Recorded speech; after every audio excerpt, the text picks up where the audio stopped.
Let's mic CM साहब।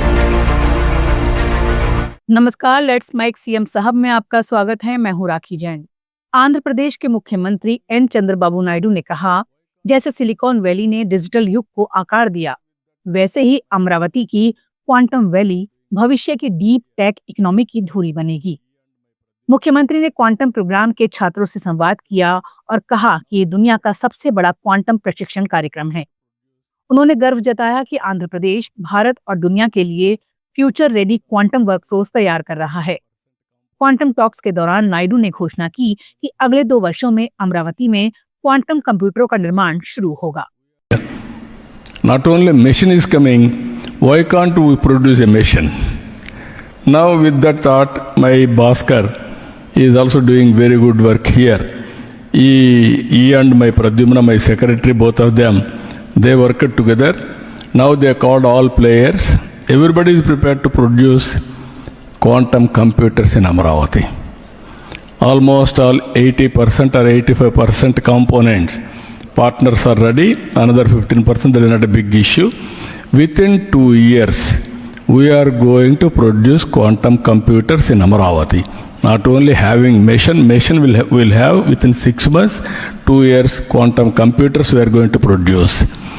Next gen skills, that is where AI, ML, Ujjain में केंद्रीय मंत्री जेपी नड्डा और मध्य प्रदेश के मुख्यमंत्री मोहन यादव ने महाकालेश्वर मंदिर के गर्भगृह में विधिवत पूजा अर्चना की।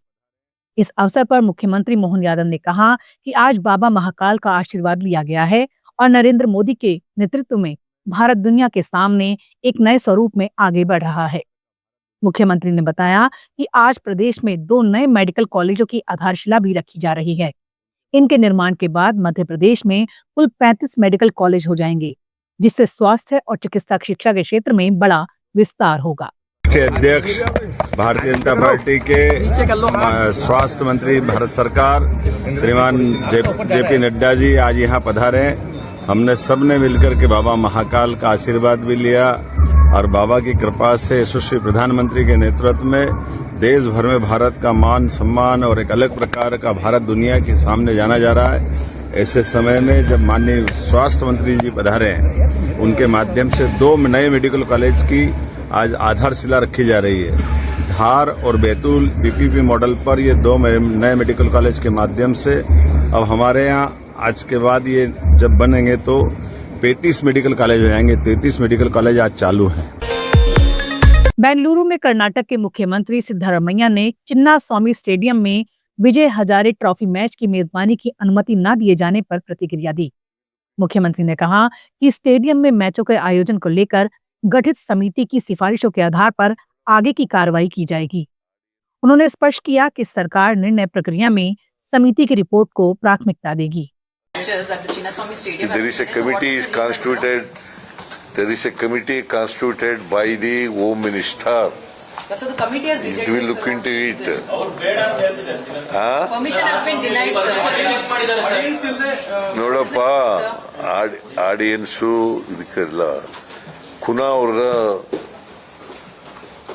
ಅಧ್ಯಕ್ಷದಲ್ಲಿ ಒಂದು ಕಮಿಟಿ ಆಗಿತ್ತು, ಒಂದು ಕಮಿಷನ್ ಆಗಿತ್ತು. ಆ ಕಮಿಷನ್ ಅವ್ರು ರಿಪೋರ್ಟ್ ಕೊಟ್ಟಿದ್ದಾರೆ. ಆ ರಿಪೋರ್ಟ್ ಅನ್ನ ಕಂಪ್ಲೈ ಮಾಡಬೇಕಷ್ಟೆ. ರೆಕಮೆಂಡೇಶನ್ಸ್ ಏನಿದೆ ಅದನ್ನ ಕಂಪ್ಲೈ ಮಾಡಿ ಅಂತ ಹೇಳಿದ್ದಾರೆ. ಅದನ್ನು ಮಾಡ್ತಾರೆ, ಮಾಡಿದ್ರೆ ಕೊಡ್ತೀವಿ. ಸರ್, ಪ್ರೇಕ್ಷಕರಿಂದಲೇ ಕ್ರಿಕೆಟ್ ನಡೆಸಬೇಕು ಅನ್ನೋದನ್ನು ಕೆಸಿ ಅವರು ಕೇಳಿದ್ದಾರೆ ಅಂತ ಸರ್. ನನಗೆ ಗೊತ್ತಿಲ್ಲಪ್ಪ, ನಾನು ಪರಮೇಶ್ವರ್ ಕೇಳಿ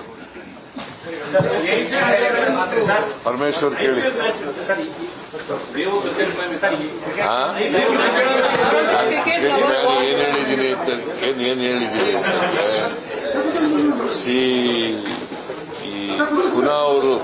ಪುನಃ ಕಮಿಷನ್ ಇದೆಯಲ್ಲ ಆಯೋಗ ಏನ್ ರೆಕಮೆಂಡ್ ಮಾಡಿದ್ದಾರೆ, ಶಿಫಾರಸುಗಳು ಮಾಡಿದ್ದಾರೆ, ಆ ಶಿಫಾರಸುಗಳಂತ ಕಂಪ್ಲೈ ಮಾಡಿದ್ದಾರೆ. रायपुर में छत्तीसगढ़ के मुख्यमंत्री विष्णुदेव साय ने युवाओं के रोजगार और औद्योगिक विकास को लेकर अहम बयान दिया। मुख्यमंत्री ने कहा कि भारत एक युवा देश है और सभी को सरकारी नौकरी देना संभव नहीं, लेकिन युवाओं को स्किल डेवलपमेंट के जरिए रोजगार से जोड़ा जा सकता है।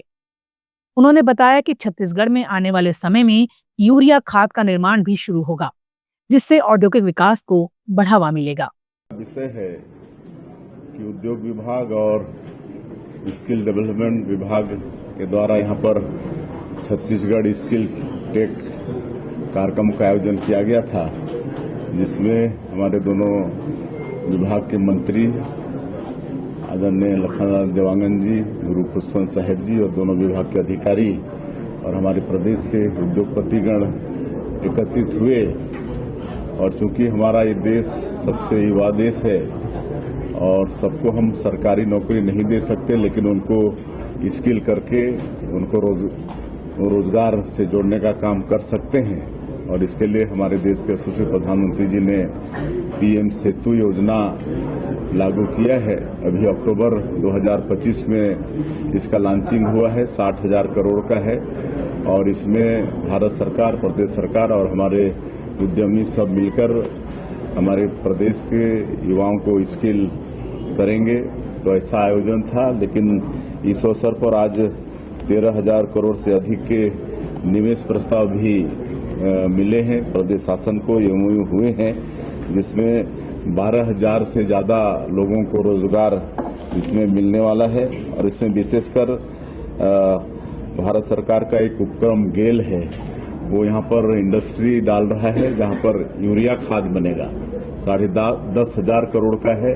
अब हमारे छत्तीसगढ़ में भी आने वाले समय में यूरिया खाद का निर्माण होगा। उसी तरह से स्विफ्ट टेक्सटाइल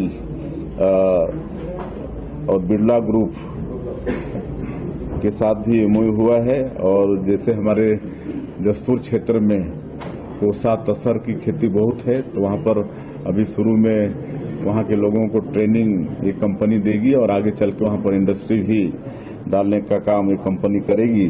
तो इस तरह से कई महत्वपूर्ण एमओयू साइन हुए हैं। और अभी तक आज तक गांधीनगर में गुजरात के मुख्यमंत्री भूपेंद्र पटेल ने राज्य में कानून व्यवस्था को मजबूत करने के उद्देश्य से आयोजित राज्य स्तरीय अपराध सम्मेलन को संबोधित किया।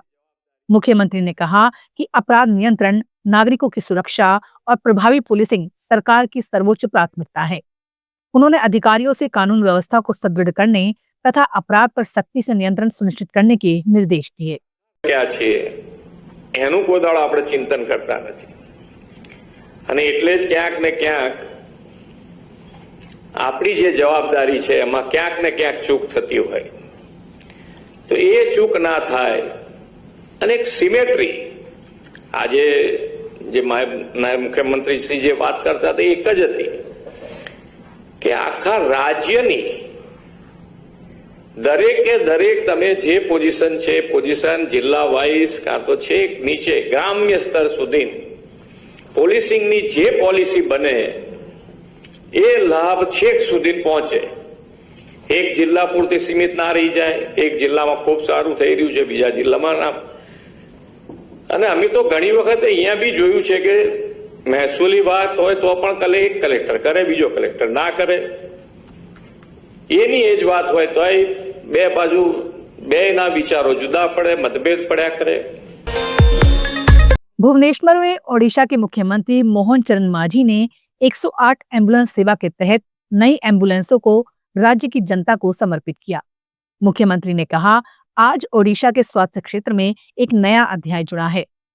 उन्होंने बताया कि कलिंगा स्टेडियम में कुल 428 एम्बुलेंस राज्य को समर्पित की जा रही हैं, जिसमें से 150 नई एम्बुलेंस आज से शुरू की गई हैं। एम्बुलेंस व्हीकल शुभारंभ कराजिबो।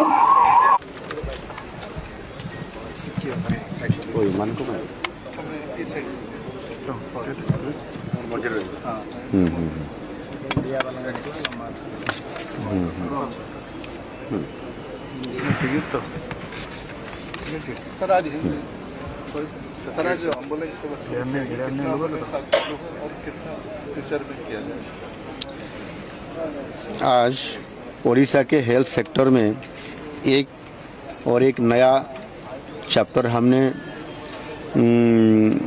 एक नया चैप्टर जुड़ गया है। आज कलिंगा स्टेडियम में राज्य के लोगों की सेवा के लिए 428 एम्बुलेंस का समर्पित किया जा रहा है। इसमें से फर्स्ट फेज में हमने लेट्स माइक सीएम साहब में फिलहाल इतना ही। देखते रहिए, सुनते रहिए लेट्स माइक। नमस्कार।